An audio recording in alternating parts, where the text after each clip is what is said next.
Time again for another episode of Inclusion Talks, looking at all ability sport. My name's Dan Lonigan. We're here for Aussie Home Loans. You can deal with anyone in Australia. They've got clients in every state and capital. They do Zoom as well. And their areas of expertise include anything from purchasing a property, building a property portfolio, refinancing, debt consolidation, cash out, construction, pre-approvals, first home buyers, equipment loans, car loans, and personal loans. And my co-host, it's always a great pleasure to have her with me. She knows everything there needs to know about Paralympic sports and all ability sport, especially in athletics. Cindy McDougall, welcome, Cindy. Good to have you with us.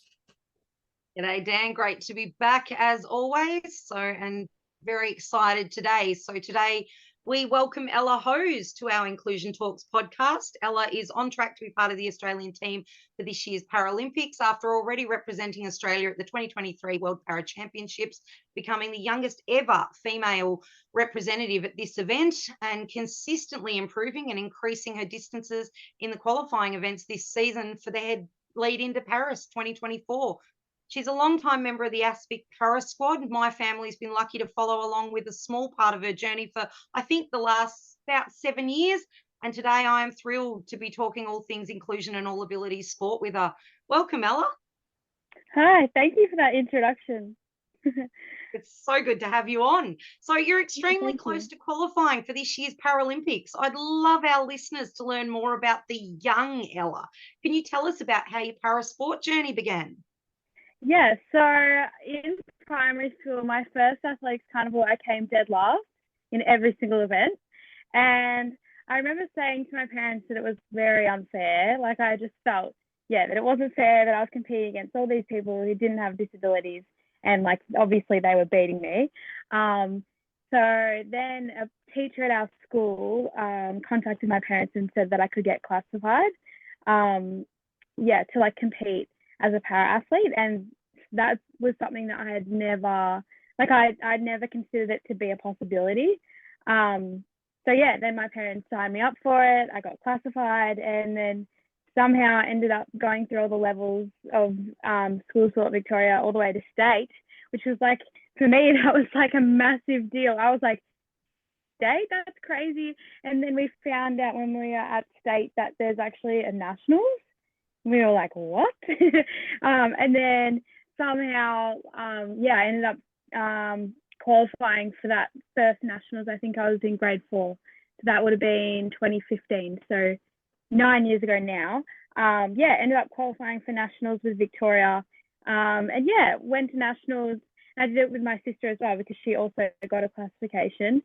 We just went along together and started off with Team Vic. And I also did little athletics as well after that, because my sister joined it. So I was like, well, anything she joins, I'll do as well.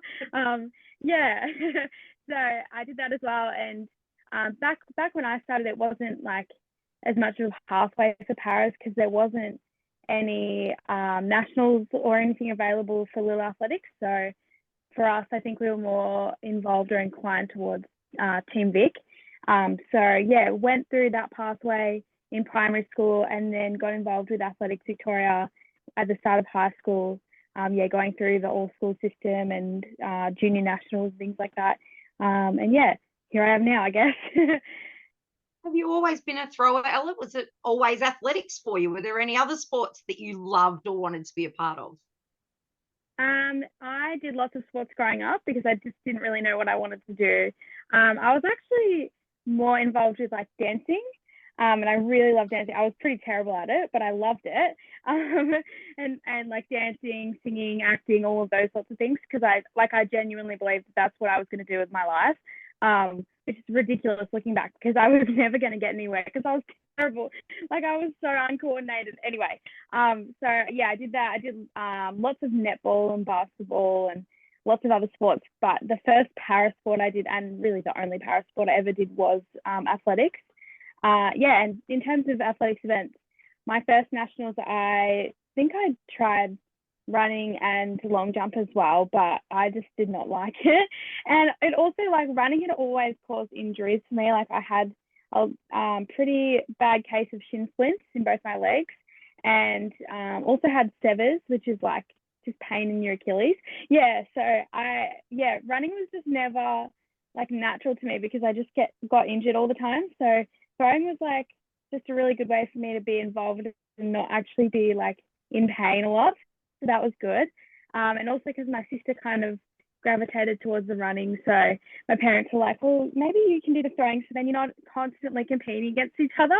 And we were like, okay. So yeah, basically from that first nationals, it was really like only ever throwing. I did a bit of long jump in primary school as well because that was also like less running. And like I still enjoyed running. I still enjoyed racing and like trying to beat my sister usually.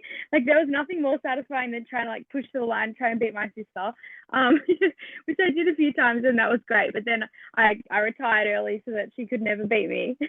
Yeah, and then just stuck with throwing. Yeah, exactly. And then because I knew that she was actually training for it, so I stopped doing it. Yeah. Now, Ellie, you mentioned that you got into nationals at the age of 9. When did you realise, or when did the penny drop? I can take this sport a fair way and maybe to a Paralympic Games. It's a tricky one because I've actually changed classifications. So I used to be a F38 and then I moved to a 37. So when I was a 38, I always thought that I would like to make the Paralympics like one day. And like I didn't really take it seriously until I started high school because before that I just didn't like it was just for fun. Like it was just a free holiday, like and go and meet all my friends. Like that was what it was for me. And then once I got to high school, I was like, oh, I actually like enjoy competing as well and training. Yeah, so I was like starting to take it seriously then and actually thought, oh, maybe I could possibly make a Paralympics one day. But a couple of years ago, I got changed to an F37 classification. And that was when it was like actually like pretty real for me that, oh, I could probably make a Paralympics a lot sooner than I thought I would be able to. Because shot put's not an event for F38 at the Paralympics. So I kind of was forced to start just doing discus, which was a bit rough for a while because like shot put was my first, like that was what I did originally and that's what got me into the sport. So to kind of, like wrestle with that, giving up shot put was a bit hard. And then I got changed to a 37 and I, all of a sudden shot put was available to me at the Paralympics. And then somehow through picking up again, I think within a year, my PB improved by like 1.5 meters, which is like a massive amount for shot put. And then, so I think, within a year, like this was probably 2022 was like the year where my PB improved a lot. And then it was like, okay, this is like, I could actually like make it for 2024. And then making worlds last year was definitely like pretty hopeful for me. Like it gave me like a lot of I don't know, like I just felt like it was realistic instead of just like hoping, like it actually felt like, okay, I could actually like make it. It's not like I'm just, wishfully thinking. So I would say in the last couple of years, it's been pretty, like I've been pretty focused on it and trying to make it. But before that, I'd hoped to make it at some point, but I just didn't know when or if. Now, Cindy and I have discussed this before about the classification on Inclusion Talks, thanks to Aussie Home Loans. You can deal with anyone in Australia and got clients in every state and also capital city. Can you, for those who are unsure, and I'll put my hand up and say I'm still learning about all the classifications, Cindy would know them like the back of her hand and you would too, Ella, the difference between F38 and F37? Yeah, so F38 is basically the mildest form of a coordination impairment, and mostly that would include people with cerebral palsy. So it's like, F38 is anyone who's just got the mildest form of their type of cerebral palsy, whether that be hemiplegic, diplegic, spastic, ataxic, whatever it is. It's just like they have it in the mildest form. So originally I was in that group because I have spastic hemiplegia on my left side of my body, which basically just means that all the muscles on the left side of my body are tight. But originally we kind of thought that it was just in my leg, but it wasn't till want to say about the age of 13, we realized I had it in my arm as well, which made me eligible to be an F37, which is anyone with cerebral palsy on one side of their body, if that makes sense. Yeah, it does. It does. So the fact that you were able to go to F37 because the event that you'd specialised in first was shot put wasn't available. How frustrating was that? Yeah. And again, how different was learning the discus compared to learning and then executing at a high level the shot put? And how long did it take you to get to a level where you're a chance of representing Australia at the Paralympics in Paris? Yeah, good question. Yeah, it was pretty devastating to realize that I actually was probably never going to be able to do shot put at a high level, because it was something I also felt a lot more natural at it compared to discus. Like, discus is a lot harder to kind of pick up, and I'd started discus towards the end of primary school, but I'd never trained as much for it. Like, I started doing the full rotation, I want to say right after lockdown finished, so end of 2021, and I was like, this will be really cutting it for me to make Paris by just doing discus, especially because a lot of the girls in the F38 class have a lot less of an impairment. So even though I was a 38, I definitely felt like I was on the lower side of it. So that was always hard to realize, like, I'm competing against people who just have better function than me. But yeah, it was a lot of training. Like, I think it was about 6 months of me training. I still kept the shot put because I always thought I'll do it at nationals anyway, because I know a lot of my friends do that. Like, they do events that aren't necessarily on the Paralympic program, but they still do it at nationals because it kind of complements it. So I always thought, oh, keep shot put, train for it maybe once a week, but focus on discus, which was really hard because I felt like shot put kind of came a lot more natural to me than discus did. So it was hard to kind of give up something that I knew that I was better at. But yeah, so that was only really 6 months or so of doing that. So it wasn't too bad. But then, to get my classification changed, and it was quite a shock. I never expected to be able to change classifications because I'd always been told that I wasn't affected enough in my arm. So that was, like just a moment of like elation. I just remember walking out of the room and thinking, oh, I can actually do shot put now. That was the only thing that I kind of felt was just relief. I didn't have to give up something that I loved so much. Like, I didn't even consider the fact that it would get me closer to Paris or anything. I was just like, yes, I can actually do it at a higher level and keep training for it, because it was a bit hard to have to give it up. So yeah. On that one, Ella, your first coach was Gus Buopolo. He's an incredible sporting mind and great sportsman himself. Believe you're no longer coached by him. Was there anything that he taught you along the way that stuck with you throughout your journey? He taught me so many things. So I was coached by Gus, I want to say about 7 years.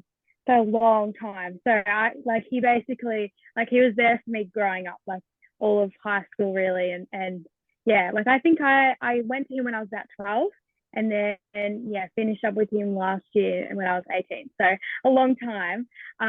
He taught me so many things.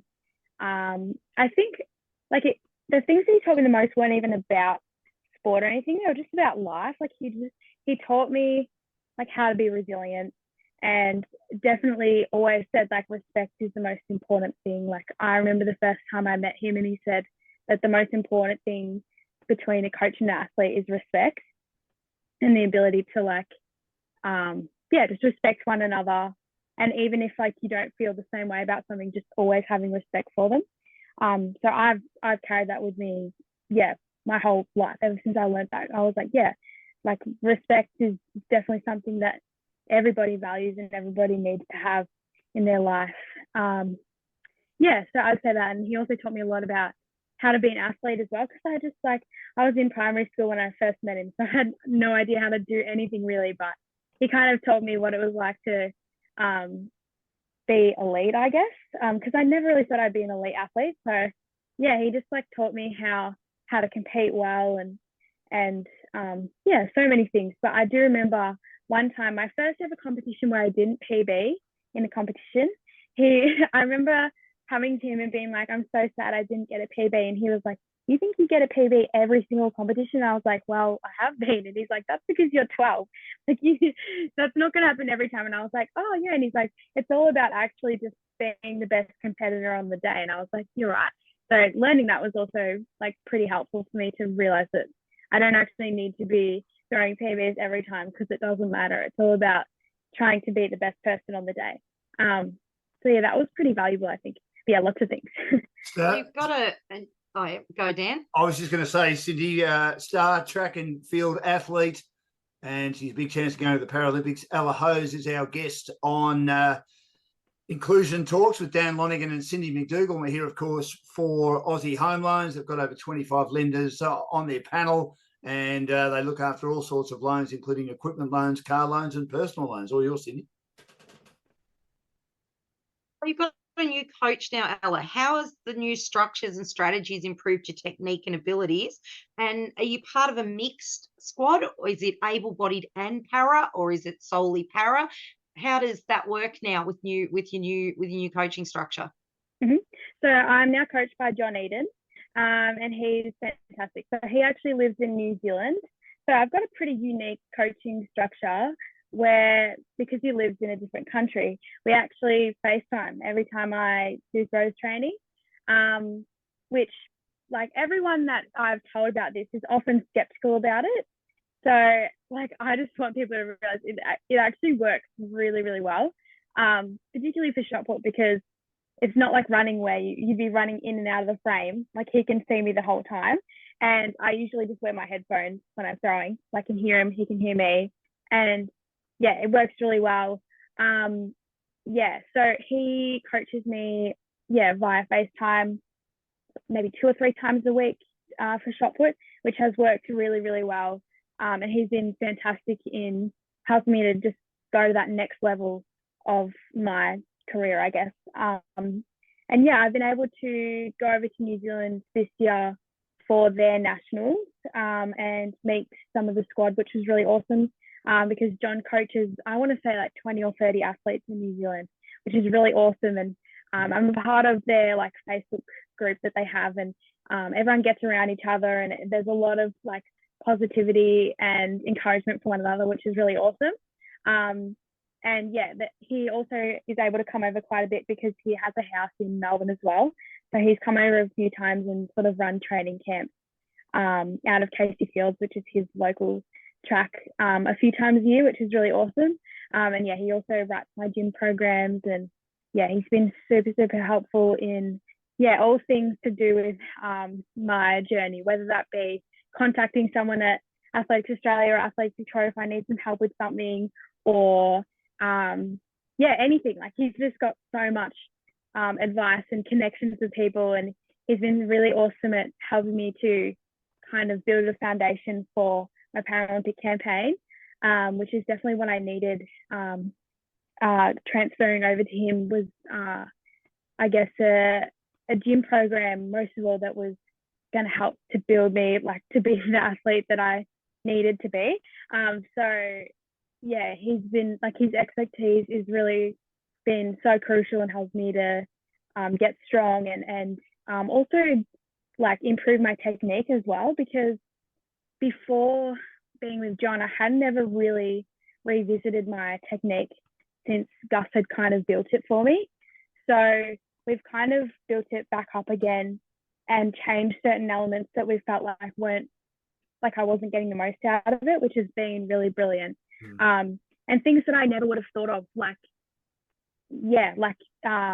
the way that my foot might be angled as I'm moving through the circle, like, we change the angle of my foot so that I can turn it more when I deliver. Like, things like that, just would never have crossed my mind, but he's got such a good eye for it that it's been really awesome at helping me to throw further. Yeah. John is pretty brilliant, Dan. He's had some Com Games representatives and medalists, and has a very brilliant squad that I think some might even be over in the Oceanias at the minute competing over there. Yes. So very, very brilliant coach. So when do you find out, Ella, that you've got in the Paris Paralympics team, And do you know Mhm.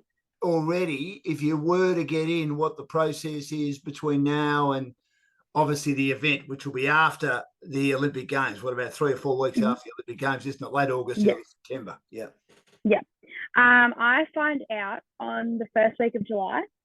So about a month from now, which doesn't sound very long, but it has No. been a long waiting game for me. Ever since between when nationals finished and when I'm going to find out, it's been a long, waiting game, which is tough, especially because there's a lot of uncertainty around whether there'll be enough spots for everyone to be on the team. So it's just very much I have to kind of step back from it all and just realize I actually can't control any of it. So I don't really need to worry because I can't do anything about it. So instead, I've tried to kind of focus on what I can control, which is like training as hard as I can and as well as I can to like basically, make me as strong as I can be and, just do a really good foundation for if Paris is an opportunity. And in terms of the process, once I find out and if I make the team to when I compete, I'm actually not too sure on the logistics yet. I think there is meant to be a meeting next week with everyone who may be making the team as to what the process might be like. But I'm assuming it would be quite similar to what happened last year with the World Champs, which is we had about a week and a half training camp in Montpellier, which is in the south of France. And it was kind of an acclimatization type thing, not so much for the throwers, more the distance runners. But it was also like I had never been overseas before until last year. So also jet lag was something that I had to kind of deal with for the first time. And it is rough. Like I just didn't believe people when they said they were jet lagged. I was like, that just means you're tired. But it hit me like so hard. So it was really helpful to be able to go to Montpellier for like a couple of weeks before the comp just to really just rest a bit and reset yourself. Yeah, because it's hard to adjust to that and also be in a different place. Like, it's so different to like the lead into nationals or any other type of comp that's in your country because you just like, you don't really have much control over anything and you're in a completely different place. Like even things I had to let go of a lot of superstitions I had, like where I would eat like specific food before a comp or wear certain clothes, which I couldn't because I was wearing a uniform. So all those sorts of things I kind of had to let go of, like foods that you can only get in Australia. Like I just had to go, well, it actually doesn't matter what you eat. It actually doesn't matter what you wear. Yeah, those sorts of things, which was helpful. Like I'm really glad that I got to go to Paris last year as kind of a practice for this year if I do make it, because it's going to make it a lot easier this year because I'd be used to a lot of the things that did happen last year. So I think that was, really awesome that we got to do that. A star in the throwing events and a big chance of going to the Paralympics. As she's just said, she'll find out in a month's time, and we hope she gets there. It's great to have her as a guest on our show today, Inclusion Talks, with Dan Lonigan and also Cindy McDougall for our great sponsor who've been magnificent, Windy and his crew for Aussie Home Loans. Their areas of expertise include purchasing a property, building a property portfolio, refinancing, debt consolidation, cash out construction, pre-approvals, first home buyers and all sorts of loans, whether it be a sporting loan, a car loan, a personal loan or equipment loan. They've got over 25 lenders. Now, obviously, as I've just said, Ella, we hope you go and we've got confidence you will go. But I suppose on the positive side, you're still young. If you were to miss out in Paris, there's LA in 2028 and there's the big one in Brisbane in 2032. Mm-hmm. Yeah, you're right. I definitely think it's like either way, I think there's a lot of things to be learned from this campaign in that, I'm only 18, turning 19 soon. But it's not the be all end all if I do or don't make it, because I've got a long way ahead of me. I mean, even the other day, someone told me that females athletically don't peak until the age of 30, which is really reassuring to hear, because I don't know, sometimes even a couple of years ago, I feel like I hit a plateau where I was just throwing the same distances all the time, even though I was training harder. So learning that I'm actually not going to hit my physical peak until the age of 30 is really, good to hear, because it makes me excited for what I've got in store in the future. And definitely it would be really amazing to be able to go to Brisbane 2032. I think a home crowd is something that anyone who competes at that stage would, really want to do. So that would be really awesome. I think, that would be probably like, hopefully, because I think I'd be 27 in those games, so kind of hitting almost that peak. So hopefully. So old, Yeah, isn't it? so 27, like, so old. Yeah, well, it feels like a long way away, but hopefully at that point, like, I'll be able to like have confidence in making it, because like I've noticed with a lot of people who've made teams before, they seem a lot more confident in their ability to make it, because like they've competed on the world stage before, they've previously won medals or things like that. So they feel like their performances are good enough in that respect. But I feel like it's hard when you haven't really had any of those performances internationally to kind of back your selection up. So like I came fourth at Worlds last year, but that's only one world champ compared to everyone else who's had lots. So hopefully by the time Brisbane comes around, like I'll be able to have that same mentality that like I've had a history of performances to kind of back me up to make it. But who knows? In 2032, I'm sure there'll be someone else to knock me off. The one certainty in sport is you can hold records and you can do really well, but there is always someone nipping at your heels to come along and make that seem like a distant memory. That's for sure. So you touched on being overseas, Ella. How did you feel competing over there? Did you have family and friends over there with you? Was your coach with you, or was it just part of a team and that was sort of how you had to structure it? Was there support there with you when you did that? So my dad came over with me to France. It was a bit tricky because I was in the middle of year 12 last year. So very busy time. I was basically studying full time. So to balance that was enough in itself. But my dad came over when we got to Paris. So just like for the times that I was competing, because it was so expensive to get over there. So my dad was over there, but I didn't have a coach with me because it was kind of during the period where I was transitioning from Gus to John, and neither of them could make it. So I had a team coach assigned to me by Athletics Australia, Hamish McDonald, and he was really brilliant at he just supervised like the stuff that I was doing. He didn't really try and step in and like change anything, but he was just there to kind of guide me through that and help me through my first experience at the World Champs. But I definitely found it like I honestly think I handled it pretty well until the comp day. Like I didn't feel nervous. Like I was just trying to like think, oh well, there's no expectations on me. It's my first time. Like it actually doesn't matter. But going into the call room, I have never felt more nervous in my life. And they also had a DJ playing in the stadium, and it was so loud that no one could hear anything. And I just was like, I can't hear myself think. Like and all the officials were also, they didn't speak English. So that was also really hard to like have to navigate like talking to the officials, and they didn't understand anything you were saying, and it was so loud, and it was just like, oh my goodness, like this is too much for me. And I got very overwhelmed. But I had a back injury leading into the champs, so I kind of had reduced expectations about my performance because I knew like I could hardly train. So I was like, I'm probably not going to be able to perform as well as I would like to or could have if I wasn't injured. I think I did the best I could. I threw over 10 meters, which was kind of the goal, to just get back over 10 meters again, because between my injury and Worlds, I hadn't thrown over 10 meters like anywhere near it. So to get back over that was an achievement for me. And I also got a slot for Australia for the Paralympics this year, because the top 4 got slots for their country, which was something I didn't even know that was like the case. I just had no idea how any of it worked. So obviously this time around, I'm a lot more informed as to what the qualifying process is like, because I just had no idea. So finding out I won a slot was also like really great, because I was like, oh good, like I actually did contribute something, and you know, like my performance actually did mean something.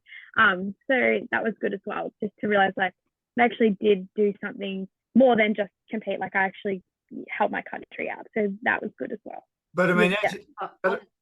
sorry, Cindy, but I mean, as you said though, Ellie, you're not in yet, are you? You're just in contention. Is that right? No. Can you just say, Yeah. do you know exactly what will get you in, or what might be the issue that'll have you miss out? I mean, have the selectors or has your coach said what they're looking for? I mean, a great performance at the World Champs, which you produced last year, may not get you in. Is that right? No. So it is quite confusing, and I'm only just like starting to understand it myself. But basically, last year at the World Champs, and they also just recently had a World Champs this year, countries could win slots if they came in a certain place, like just for their team. So I won a slot last year for the Australian team, but it wasn't for myself. It was for all the females on the team. So it kind of goes into a pool, and then they use those slots to take people. So I have done everything that I can. I've won a slot. I've gotten more than 2 B qualifiers. I threw over the B qualifier at nationals. I competed at nationals. So those were all of the boxes that I kind of had to tick. So really the only reason that I probably wouldn't make it would be that there is just not enough spots to be able to take me. And even though I did win a spot, there might be someone who didn't win a spot last year because they might have been injured or they might have just missed out on the slot. They actually might be considered more likely to get a medal than me. So they would get that slot instead. So like, which is fine. Like that's the way it works. So that would probably be the only reason why I wouldn't be selected, because I've done everything else I can. So yeah, I guess that does help me feel a bit better, because I realize like I actually have done everything that I can. Like there's no stone unturned. Like I gave it everything to be able to try and make it. And so if I don't, it's out of my hands. So I guess that is reassuring. I'd be interested in your view on this too, Cindy, if you don't mind. Just how do you feel about that? I mean, Ella's done the other girls have as well. Ella's done the hard work. She's qualified Australia a slot. Should she not? I mean, this is where Athletics Australia have a very strange, and we've been through this with Lisa Waitman, obviously, in the marathon for the able-bodied Olympic Games. And, I mean, Jess Denson's a lovely girl. Still don't quite understand how Lisa's missed out and Jess has got in. But I would have thought that if Ella has got in, not just because we're speaking to her today, when I say she's got in, she's managed to qualify a slot, that she should get that slot. What's your view on that before you ask your next question, if you don't mind me asking? No, well, the next question actually led into that anyway. So basically, Athletics Australia are given quota. So they are given a certain amount of slots to fill for Paralympics, and it might be 30, it might be 40, it might be 50, and that is the largest team they can take. So then they have to basically prioritise, by my understanding, who is likely to have the best results. So who is likely to medal, who's likely to make semis and finals and things like that. And part of that, they have an A and B qualifier, and they are actually, Australia is, I guess, quite unique, Australia and New Zealand, in that the IPC release qualifying distances, and those distances generally are accepted by most of the other countries in the world, but Australia and New Zealand actually set their own qualifying distances. So while the IPC, say for long jump, because that's what I'm sort of best versed with, I guess, long jump, the IPC qualifier is 4:44, but the Athletics Australia A qualifier is 5:39 and their B qualifier is 5:20 something. So it's actually a lot higher than what the IPC set as what they regard as a qualifier. So when you're looking at, I guess, the selection criteria, and really only the selectors know the exact reasoning behind who they pick, but generally it is who's done A qualifiers will sit sort of, I guess, at the top of the pool. Then who's done multiple B qualifiers will sit in the next pool. And then when they realise, all of the country's results, and they put them all in and they go, okay, Australia, you've got this many slots. They then go, okay, these are the ones that got A qualifiers, which they regard as pretty much automatic qualifiers. So they're put in those first slots, and then whatever's left in the Bs are then put to a selection committee and put in those slots that are left. So it's actually really hard to get a spot at the Paralympics because we really aren't given a lot of quota spots in relation to a lot of the other countries in the world. And we do have exceptionally hard qualifying standards for our athletes to actually be put on a Paralympics team. Well, I reckon, just my opinion here, Ella and Cindy, I reckon that is wrong, because what happens, and touch wood, Ella, it doesn't happen to you, it doesn't happen to others, you've managed to get Australia a slot with a good performance at the World Champs.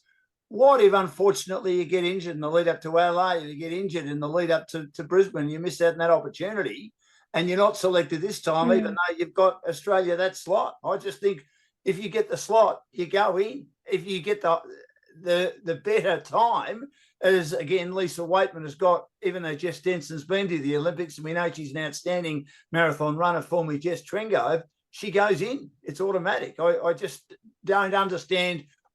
It's the discretion of the selectors. It's wrong as far as I'm concerned. Just my opinion, though, of course. I think they take a lot into account as well. Like, as Alice said, she's been over there before. So, she's done Paris. She's competed well in those conditions, I guess, for want of a better word. So they actually, even something like that could come into the selection criteria where, you might have an athlete that's done 2Bs like Ella, but they've never been to Paris, or they've never been on an international team. And that's where it would probably slot Ella higher up, because she has that previous experience, has shown that she can do well in Paris in those same conditions as what they'll have for the Paralympics. So from what I understand, and I don't want to go in too much into the Lisa stuff because it's about Ella today, but from what I understand, that was part of the I guess the decision-making process in that selection. And, I would hope that if it comes down to that for Ella, they can go, okay, she did really well in Paris last time. And, the language barriers and the different country and the different, weather conditions and the different stadium conditions didn't throw her at all. And she managed to still do such an amazing job. So, you know what? We're going to put her in that slot. How would you feel when Ella Hose is our guest on? It's great to have her with us, and we're hoping she goes to the Olympic Games in Paris. She's a star discus and also a magnificent shot put thrower, and we wish her all the best in her endeavours to get there. She'll know in about a month's time. How would you feel, Ella? And I've sort of been asking this question again. I'll just mention it one more time regarding the Lisa Waitman situation of a throw-off. If they decide for all athletics events in Australia that there's a couple of people vying for one spot and they have a throw-off, and whoever produces the best performance or a run-off, whatever, that person goes? Or do you think it should be based on more performances than just one? Great question. I wish it was that easy. You could absolutely do it for able-bodied athletes, would be my answer. Sure. And that's kind of what Nationals is, I feel like, for able-bodied athletes. But I am the only ambulance female shot putter that has gotten qualifiers for the Paralympics. So to do a throw-off, as you suggest, would be quite complicated because there wouldn't really be anyone else in contention with me, except for seated throwers. So obviously you can't really... we can't really equate our performances because they're obviously different. But I mean, we could do something similar with percentages, I'm assuming. But then again, with percentages, it's also quite hard because, like, at the moment, I think my PB's only just gotten me over 70% of my world record, which sounds like not that much compared to runners who often run over 90%, and that's pretty normal. And it's just because of the world record in my classification being a lot higher than other, records. So, even percentages I don't think would be an accurate measurement to use to select people. So I think the system they've got now is the best that they can do. I think, it's been that way for quite a while. So I think all the athletes in my position know what they've gotten themselves into. It's just the way it is. And honestly, yeah, like I don't mind the way that it's run, because I think like Australia's got so many high performing athletes that they just have to do it like that, because they just don't have enough room for people who, you know, might be really good, but they might go and finish last. Like they just don't have enough room for people like that, because we've just got too many people who are performing so well on the world stage. So even like, that's why, yeah, you said, Cindy, before, how they have the marks, the minimum entry standards, and then Australia sets them so much higher. And I think it's just because they've just got too many athletes that are over that minimum. So they just have to find another way to kind of separate, yeah, the people who they think will be able to perform well, and the people who, yeah, just aren't quite good enough for Australian standard yet. Yeah, which is, it's hard when you see people from other countries who might be thrust over that minimum like standard, and then or running over that minimum standard, yeah, and then you're like, you might not go, but they're going. But they also, like, they have to set those minimum standards for a lot of like third world countries and things like that, because obviously those athletes need a chance to be able to go. They have, you know, less opportunities to do that, less athletes to take. So I think that's why they set those minimum standards. But then, yeah, countries like Australia and New Zealand, I also know that the US does this as well. They like set their own standards, because they just have too many people that are, yeah, over that minimum mark, and they can only take so many people. So yeah, it's just the way that it works for now. If they come up with a better system, sure, but I think they've done the best that they can. And yeah, we all just, I think, like, as athletes, we all just accept it, because yeah, like we know that that's the way it has to happen, because there's just too many athletes performing well, which is a really good thing. And I hope one day there can be like not so much of an emphasis on the limit of people that they can take. There can just be like, if you are good enough, you can go, you know. But for now, there's just like, I think because it's like the Paralympic movement is just like growing and growing, growing, but it's still nowhere near as big as the Olympics might be, where they've got the system of the rankings, I believe. So Australia can just take whoever is in that like ranking, within the rankings. Like we actually have a cap on the amount of people that we can take.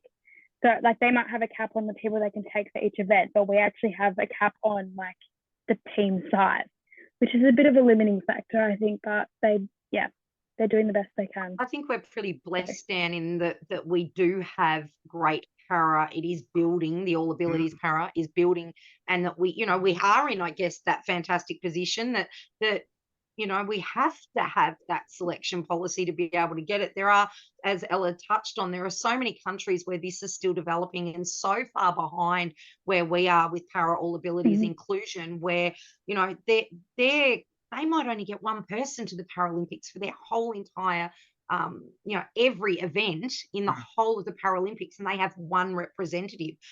So, those minimum standards are really great in that it gives that opportunity for countries to build that awareness, and that, I guess, that chance to grow para sport. Whereas, we're blessed that we have some incredible para athletes, and we are in that position that sometimes some of our absolute best contributors to the sport and our absolute best competitors, results wise, actually still miss out. Outside your sport, Ella, and your training, and of course you're working very, very hard on all of that, what do you like to do when you have time to relax? Not that you have a lot of time to relax, as you obviously aim to go to the Paris Paralympics. Yeah, great question, because I actually really don't. I'm actually working 2 jobs at the moment. I'm actually taking a gap year. So I finished school last year. I'm taking a gap year this year so I can focus on training, and then I'm going to go to uni next year. But I still found time to get 2 jobs. Because I just don't know how to not be busy. But yeah, in my downtime, I'd say I love to read books and watch movies. Would probably be the 2 things. And also I love to spend time with my dog. So I sometimes take her on walks, stuff like that, if I have the time and the energy. Those would be the 2 things. I also go to church, so that's also like a place for me to kind of like relax a bit as well, because I have lots of friends there. It's just like a really great place to be. Just with all my friends, like we always go out for dinner after church, because we go to church at night.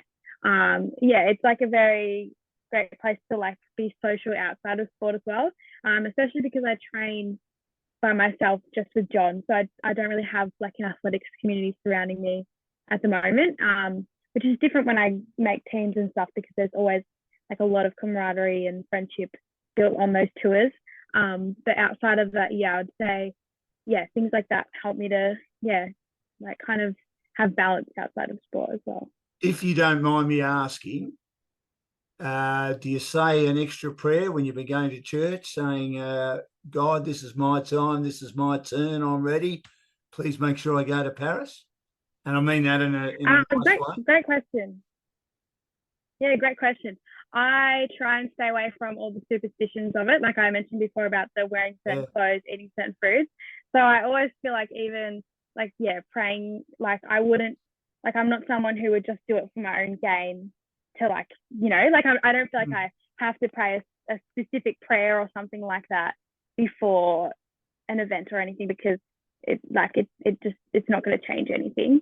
Like I don't really feel like I need to do that, because then it's going to keep feeding into all those superstitions and stuff like that. So I just, yeah, I tend to kind of just rely more on like the peace that I feel like through my own faith, just like, yeah, like thinking of it of like as like a resource to keep me calm instead of to do well, you know, and like trying to separate the sport from it and just like to help me like have a good mentality, like, yeah, as I compete. So yeah, I'd say I don't really have any like rituals or like certain prayers or anything, or religious things that I do before a competition. Like I try to stay away from that sort of thing, because I just don't think it's a very healthy way to practice religion, in my opinion. Yeah. I think it's great that you actually have that, I guess, centering element that you can draw on, especially when times are hard. And you know, we really hope it isn't the case, but if that you weren't to make Paralympics, that you know you have that inner faith in yourself, that gives you to be able to then refocus and set your sights on your next task. On that front, Ella, where do you see yourself in the next year? I'm going off track a little bit, but you know, where do you see yourself in a year or even 5 years' time? Oh, it's a tough question. You know, I've honestly been so focused on Paris that I just have not even looked like anywhere past that. But in a year's time, I hope that, well, I actually don't even know if there's going to be a world champs next year, because there hasn't been any talk about it or where it's going to be or anything. I hope so. But I would like to hopefully go to that to keep going. Yeah, because I don't just want to stop after Paris. Yeah, obviously we can't control what we can't control, but I would love to keep going for as long as I can. So I'd hope to still be training at a high level. Yeah, hopefully be enjoying uni. From what I've heard, it's quite hard to go back into study after year 12, and you know, I studied flat out last year. Like every spare moment that I had was towards study. So I hope that next year I'll be able to find a bit of balance in just knowing that I actually don't have to be flat out studying for uni. Like I can actually just kind of enjoy it. And yeah, so I hope that I can do that as well. Yeah, and hopefully like I can just maintain that good like training life balance as well, because that's important. So yeah. The one thing I always say to my kids, you know, is that school you pretty much have to go to, but I think uni is where you get to have the fun, because you're doing the things that you want to do. And when you can actually incorporate that with your passion for sport and have, you know, the pathway that you choose to go on instead of what you're told to do in you know, your higher levels of school. And then have your sport as well. I think that's where you see a lot of people thrive. And I'm pretty certain that's where we'll get to see you thrive. That's for sure. Thank you. Yeah, I hope so. I definitely feel, and I know that a lot of athletes are the same, where in all areas of life, they give like 110% in everything. Like they don't know how to not commit to things. So yeah, with school and with athletics, like I've always like been so committed to it and like giving it my all. So yeah, hopefully uni, like as much as I want to go, and I'm very excited to actually commit to something that I'm really interested in and what I want to pursue in the future. I hope that I can be a bit less it can be a bit less intense for me, and kind of realize I don't have to be so obsessed with doing well, because it's a good trait to have, but it can also be a bit of a downside as well, because it means sometimes I don't really enjoy it as much. So I hope uni can be like, I can kind of slow down a bit and just enjoy it, because from what I've heard, like it can be really good when you don't take it too seriously. What are you looking to study? I've deferred a Bachelor of Communications at RMIT, majoring in journalism. So you want to get into journalism? I'll say this with my tongue firmly planted in my cheek, you silly girl. But look, it is a great. I mean that in a very nice way, because it's I always say to people, why do you want to get into the media? But it is a great industry. I'm just fucking around. It was a fantastic. No, I know. Yeah. We won't tell you, Ella, that you're sitting with two journalists right now. So yeah, well, it's so, I don't know. I just have always loved writing. Like, it's been, even before athletics was even a possibility in my mind, I always thought one day I'd love to just be a writer or do something to do with writing, because it's always been like a natural kind of ability of mine. And yeah, even like I used to find school really hard in terms of having a disability. Like, I never had any issues with like cognitive abilities or anything, but it was always like I just felt very different. Like, I used to wear a brace on my leg, and so people usually used to naturally assume that I was not smart because I used to wear a brace. So they would assume things. So I was always very determined to prove to people that I actually am smart. Like, even though I have cerebral palsy, like, it doesn't mean I can't be smart. So I always used to turn to writing to kind of prove that to people, and also to myself, that like I actually was smart and I knew how to write really well. And I feel like that's just a natural ability I've always had. So I feel like journalism would be the main way that I'd be able to pursue that as a career, because like, as much as I'd love to do writing just by itself, like freelance writing and stuff like that, I feel like it's probably hard to get into that without any kind of education around it. So Bachelor of Communications is probably the way to kind of break into that industry, I hope. Plenty of opportunities, plenty of platforms. Podcasts are massive, which is what we're doing today for obviously Inclusion Talks with Dan Lonigan and Cindy McDougall, with our wonderful guest, Ella Hose, who we hope will go to the Paris Paralympics and represent Australia proudly, which she will do, thanks to Aussie Home Loans, our major sponsor. So, Ella, in closing, as you said, there's nothing you can do about whether you get selected or not. You just have to hope, don't you, at this stage, and hope you've done enough. I mean, do you almost feel a little bit hopeless that you can't do more, or, as you said, you've got this positive disposition, you've done all you can? Is that how you're feeling at the moment? It definitely fluctuates from day to day. Like, sometimes I feel quite hopeless, and like, I'm always someone that thrives when I am in control of what I'm doing. So to kind of just not be able to have any control over my situation is hard sometimes, because I'm like, I just wish that I could know and then be able to plan everything and just like have that kind of reassurance that I am in. So sometimes, like, I do feel like that. Other times I'm like, you know what, it's actually kind of good that it's not in my hands right now, because like, it shouldn't be changing the way that I'm training anyway. Like, I should be like training as much as I can and getting in a really good training block anyway. So, and I think that's what Athletics Australia would expect of us anyway, like, as the athletes who are waiting to see, is like, they would hope that we're still training as if we had already made it. So I kind of have tried to keep that mentality, and even though like I'm nowhere near certain as to whether I will make it or not, I have tried to kind of think of it like as if I've been selected, so that it doesn't impact my training. So whatever I'm training, I'm like, I'm going to Paris. But outside of that, I'm like, oh, like, I have no idea. But it's just to help me, like, that kind of aspect. Yeah, keeping that mentality when I go into training has really helped as well. Because I feel like if I kept that mentality going into training of, oh, I'm not sure, I don't know, then it would impact my training negatively, because I would be like, less inclined to try and do as well as I can. So I've tried to think of it like every single exercise I do in the gym, every single throw I do at training is always like, I have to like push it every time and give 110% effort. So yeah, just with like that goal in mind.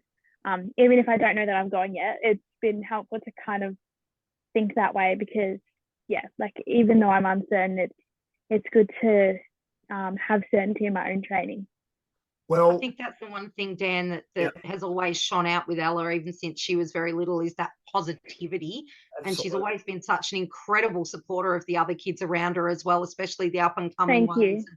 giving them a hand and you know, giving them that positive reinforcement. And if I can just ask you one question, Ella, if you could go back in time and give yourself some advice, or even give a parent Great or an question. athlete now that's starting out in the journey, what would your advice be? Ooh, great question. Yeah, good. I would say don't take it too seriously. I feel like I took it very seriously from an early age. Like as soon as I started high school, I was like, right, that's it. I'm training for the Paralympics. But I would say like enjoy yourself a bit too. It doesn't have to be like I have to make it or else, or like I need to train so that I can get there. Like just enjoy it. Like that's the most important part. I feel like there has definitely been periods of time where I've completely stopped enjoying the sport altogether, because it just hasn't been like, I've just hated going to training because I can't be bothered, and my friends are going out together and I'm missing out because I'm training or I'm at competitions. I'd miss lots of parties and stuff like that. So like, yeah, there's a lot of sacrifices I've made, and while like I'm grateful to have made those decisions now, because it's gotten me to where I am, I also just encourage like kids who are my age when I started now, to realize like they can actually just have fun with it. And the most important part, at least for me, and that's what kept me in the sport, because I was only ever going to do one nationals, and then I said to my parents, "Oh, I don't actually really want to do it ever again. I had fun, but I'm not going to do it again." And then I got kind of wrapped up in the spirit of it all. But the thing that kept me going was that I wanted to see all of my friends who had disabilities as well, because I just like, as much as like my sister obviously has cerebral palsy as well, so I grew up with someone like with the same disability, so I can't really talk and say like, oh well, I didn't grow up with anyone like that. Like I did, but it was like such a great culture to be around all these kids who had disabilities from around Australia. Like I had never been around people like that before, and it was just so awesome to like, and not feel like you're the odd one out as well. And like just the community that but like we created together was just so awesome to see. And every nationals would be so fun to see everyone again and keep in contact with everyone once we all got phones and stuff like that was really awesome. So I'd say probably try as best you can to prioritize the community that you surround yourself with, because that's probably the thing that's going to keep your child or yourself in it. Because without people like around you who are in the same boat or similar boats, like you're not going to be able to keep going, because you will just not feel supported, or like people won't be able to relate to you. So I think that's the thing that's helped me the most, is being friends with people who are in similar situations, and meeting people that I would never have been able to meet otherwise. That's always awesome. Really is an AS family. I think it, we talk a lot about the AS family, and I have Dan, but and I think Ella makes a really great point, that keeping connections with your friends and your family, and not taking it too seriously, and making sure that you enjoy all aspects of your life. But the sport is incredibly important and it's incredibly beneficial, but keeping all of those pathways and connections open are so important for success, I think. And as I said, I think Ella's a great proponent of that. In this sporting environment. Absolutely. Look, she's got a positive disposition. I hope she deserves to go to Paris. It doesn't mean she'll go, but she deserves to go to Paris, and we'll be praying hard. We'll be keeping our fingers crossed, Ella, that opportunity goes your way to go to the Paris Paralympics. We wish you all the best. We thank you for telling us your magnificent story today. You're a true inspiration, and we can't wait to see what lies ahead for you. And thank you for being part of our podcast with Dan Lonigan and Cindy McDougall. We love doing it every week, talking about some magnificent athletes out there who do a great job and are getting better and better all the time. And as I say, true inspirations. It is, of course, Inclusion Talks, and we're here for our major sponsor, Aussie Home Loans, who deal with anyone in Australia. We've got clients in every state and capital city. Areas of expertise include purchasing a property, owner-occupied or investment, building a property portfolio. They refinance, They look at debt consolidation, cash out, construction, pre-approvals, first home buyers, equipment loans, car loans, personal loans, and they've got over 25 lenders on their panel. And a shout out to Wendy, my good mate, who's made it possible for us to be here today through Aussie Home Loans. Cindy, great get again. I know you're looking after all the interviews at the moment. They have been outstanding. We look forward to the next one. And Ella, we wish you all the best. We're right behind you, kid. We hope you're there in Paris in a few weeks' time. And if you are, I'll be certainly cheering you on as much as everyone else. Congratulations on what you've achieved so far and good luck in the future. Thanks for joining us. Thank you.